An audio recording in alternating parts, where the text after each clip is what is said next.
नमस्कार. अत्यंत सोप्या पद्धतीमध्ये आज आपण प्रयत्न प्रमाद उपपत्ती, जी की एडवर्ड थॉर्नडाईक या व्यक्तीने मांडलेली आहे, या मानसशास्त्रज्ञांनी मांडलेली आहे, ते समजणार आहोत.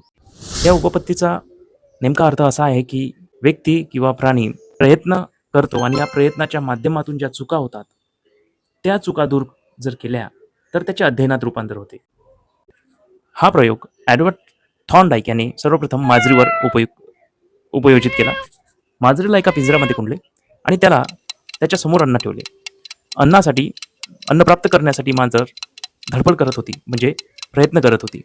आणि एक खटका पिंजऱ्यामध्ये ठेवला. त्या खटक्यावर चुकून ते मांजरीने आपला पंजा मारला आणि पिंजऱ्याचा दरवाजा उघडला. त्यामुळे हीच कृती जेव्हा परत मांजरीकडून करण्यात आली, तेव्हा त्याला कमी वेळ लागला आणि खटका दाबल्यानंतर पिंजऱ्याचा दरवाजा उघडतो आणि आपल्याला अन्न प्राप्त होते. हे मांजरीचे अध्ययन झाले. म्हणजे या प्रयोगाच्या माध्यमातून प्रयत्न, चुका आणि त्यानंतर अध्ययन हा जो क्रम आहे, हा एडवर्ड थॉर्नडाईक यांनी शिक्षणशास्त्रामध्ये मांडलेला आहे.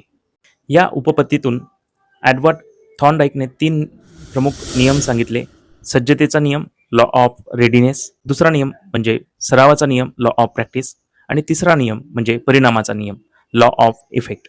या 3 नियमाच्या माध्यमातून व्यक्तीचे, बालकांचे अध्ययन होत असते, हे थॉर्नडाईकने या उपपत्तीतून स्पष्ट केलेले आहे. शेवटी आपल्याला एवढेच लक्षात ठेवता येईल आणि ठेवणे गरजेचे आहे, की विद्यार्थ्यांकडून अध्ययन करत असताना चुका होऊ देणे गरजेचे आहे. आणि त्या विद्यार्थी प्रयत्न करेल तरच तो चुका करेल आणि चुका करेल तरच त्याचे अध्ययन होईल. माहिती आवडल्यास नक्की शेअर करा, लाईक करा, फॉलो करा. धन्यवाद.